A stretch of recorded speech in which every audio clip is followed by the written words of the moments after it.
नमस्कार, आपके साथ मैं हूं सुरभि शर्मा। हाजिर है बड़ी खबर पर अपडेट के साथ। अभी भारत और चीन के बीच कोर कमांडर लेवल बातचीत खत्म हुई है और भारत ने चीन को 2 अप्रैल 2020 के स्टेटस को मानने के लिए कहा है। पेंगोंग इलाके में चाइनीज सेना फिंगर 5 के चैंगचेनमो के पहाड़ तक पहुंच चुकी है और भारत ने चीन को पीछे हटने को कहा है। चीन के होश उड़ गए हैं क्योंकि भारत ने अपनी सेना को खुली छूट दे दी है। इस डर से आज कमांडर लेवल की बैठक में चीन को पुराना अग्रीमेंट याद आने लगा। एलएसी पर तनाव बरकरार है। भारतीय सेना के घातक कमांडोज, आर्टिलरी और मैकेनाइज्ड इन्फेंट्री चीन को जवाब देने के लिए तैयार बैठी है। लेकिन असल में चीन के डर की वजह कुछ और है। 15 जून की रात भारत के सैनिकों ने जिस तरह से चीन के सैनिकों को मौत के घाट उतारा, चीन उसे भूल नहीं पा रहा।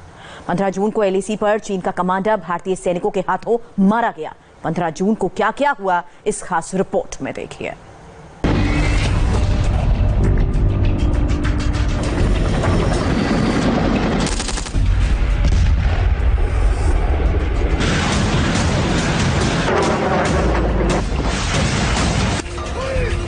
जून की रात एलएसी पर भारत से ज्यादा नुकसान चाइनीज सेना को हुआ था। आज इसका एक एक सबूत आपको दिखाएंगे। जो चीन अब तक अपनी जवानों की मौत की बात पर खामोश था, कैसे अब वही चीन मानने लगा कि उसका कमांडिंग अफसर मारा गया।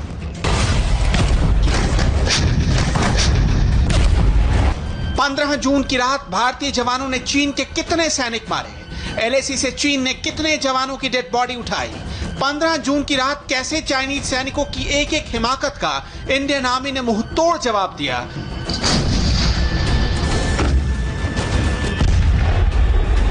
आज इंडिया टीवी इन्हीं सवालों पर अनसेंसर्ड रिपोर्ट आप तक लेकर आया है। 15 जून की रात चीनी साजिश का एक एक पन्ना खोलेंगे और बताएंगे कैसे 15 जून की रात भारत की जवाबी कार्रवाई में चाइनीज कमांडिंग अफसर ढेर कर दिया गया।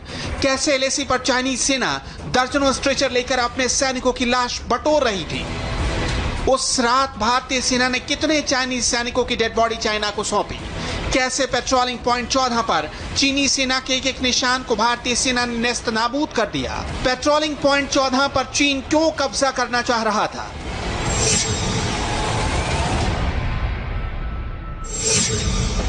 15 जून की रात 9 बजे कर्नल संतोष बाबू अपने 40 जवानों के साथ पेट्रोलिंग पॉइंट 14 पर पहुंचे थे। उससे पहले ही चीनी सैनिक गलवान नदी के दोनों किनारों पर पोजीशन लेकर भारतीय सेना के आने का इंतजार कर रहे थे। PP-14 से दाहिनी ओर एक रिज पर भी चाइनीज सैनिक पोजीशन लेकर भारतीय जवानों पर हमले की तैयारी में थे और जैसे ही भारतीय सैनिक वहां पर पहुंचे, उन पर बड़े बड़े पत्थर बरसने लगे। रात 9 बजे चीनी सैनिकों की पत्थरबाजी में कर्नल संतोष बाबू के सिर पर एक बड़ा पत्थर लगा। वो गलवान नदी में गिर गए। फिर चीनी सेना ने भारतीय जवानों पर चारों ओर से हमले शुरू कर दिए। ये टकराव 45 मिनट तक चलता रहा। चीन की ओर से 350 से ज्यादा सैनिक हमला कर रहे थे। अपने कमांडिंग अफसर के घायल होने के बाद भारतीय जवानों ने मजबूती से जवाब देना शुरू किया। चीन के 4-4 सैनिक पर एक एक हिंदुस्तानी सैनिक भारी पड़ने लगा। इसी दौरान भारतीय जवानों ने चीन के कमांडिंग अफसर को भी ढेर कर दिया। हालांकि इस गुत्थम गुत्थी में दोनों ओर के कई सैनिक गलवान नदी में गिर गए।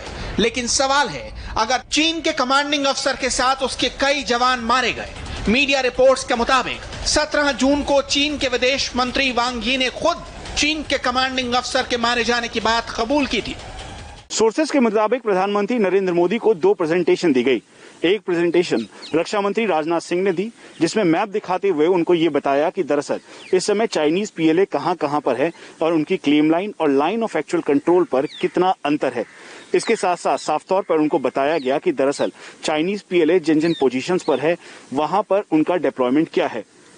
वहीं बता दें कि एस जयशंकर भारत के फॉरेन मिनिस्टर ने भी प्रधानमंत्री को इस बात की जानकारी दी कि जब उनकी 17 तारीख को चाइनीज काउंटर पार्ट से बातचीत हुई तो उस दौरान चाइनीज काउंटर पार्ट ने ये कहा कि उनके एक कमांडिंग ऑफिसर की भी इसमें मौत हुई है।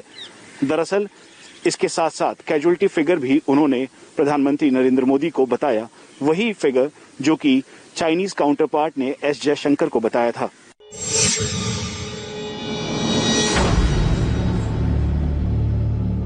16 जून की सुबह हुई तो हिंदुस्तानी जवानों ने चीनी सेना की कमर तोड़कर रख दी थी। तादाद में ज्यादा होने के बाद भी और भारतीय जवानों के खिलाफ चक्रव्यूह रचने के बाद भी चीनी सेना का दम टूट गया। सुबह चाइनीज सेना के 17 जवानों की लाशें भारतीय सेना ने चीन को सौंपी।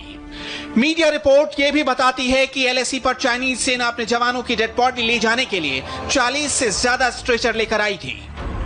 एंगेजमेंट टॉक्स पे ये तय होने के बाद भी कि चाइनीज पीएलए पेट्रोलिंग पॉइंट 14 से पीछे हट जाएंगे, वो नहीं हटे।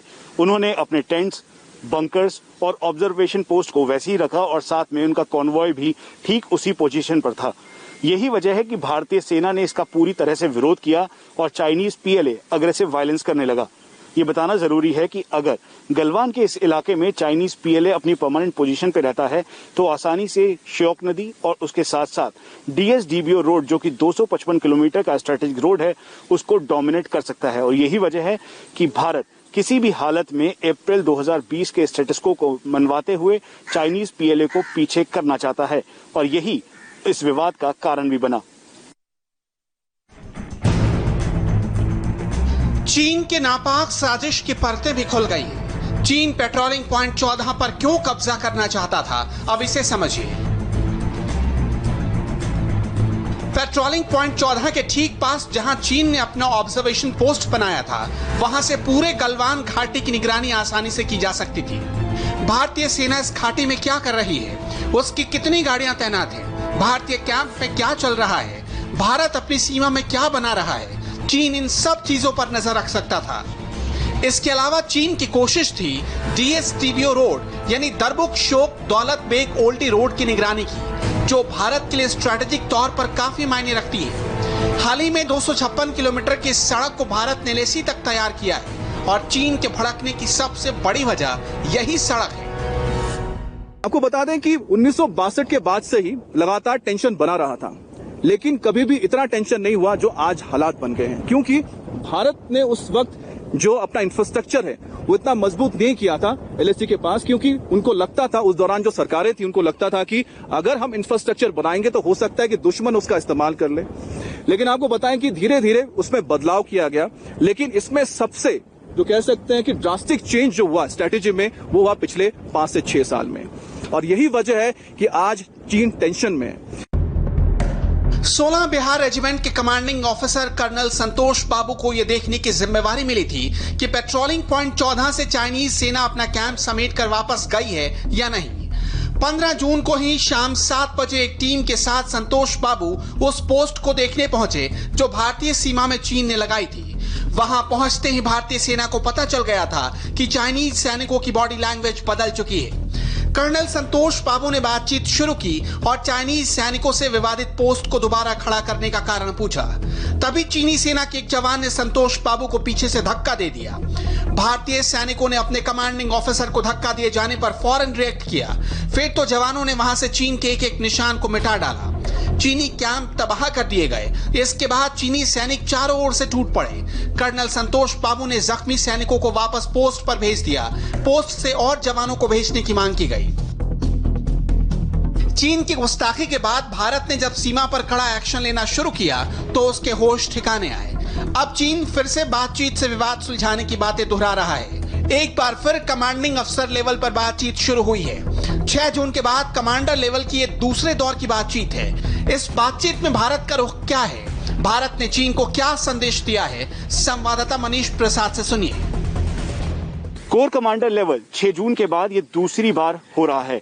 इसमें भारतीय सेना के 14 कोर के commander lieutenant general Harinder Singh और चाइनीज पीएलए के साउथ शिनजियांग कमांड के मेजर जनरल लिu लिन पार्टिसिपेट कर रहे हैं। दरअसल भारतीय सेना के कुल मिला के 12 सदस्य इसमें हैं और पुरजोर तरीके से ये बात रखी जा रही है, जो कि दिल्ली के द्वारा उनको कहा गया कि अगर चाइनीज पीएलए एक बार फिर से अग्रेसिव होने की कोशिश करता है या फिर वायलेंस दिखाता है तो भारतीय सेना के ऑनगोइंग लोकल कमांडर्स को पूरी छूट होगी कि वो समय और परिस्थिति के अनुसार कार्रवाई कर सकते हैं। इस कार्रवाई को किसी भी हद तक ले जाया जा सकता है।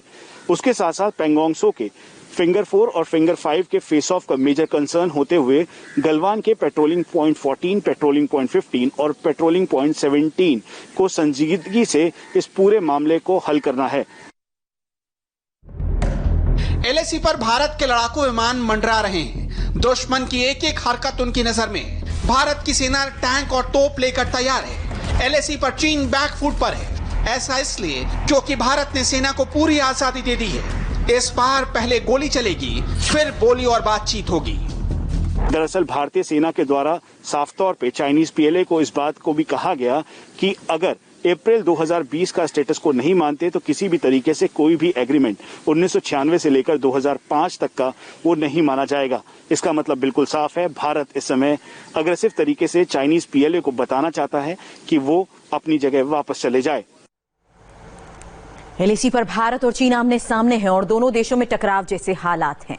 ऐसे समय में सोशल मीडिया में कई तरह के वीडियो वायरल हो रहे हैं। भारत और चीन की सेना को लेकर कई तरह के दावे भी किए जा रहे हैं। क्या है इन दावों की हकीकत? वायरल वीडियो की पड़ताल ब्रेक के बाद।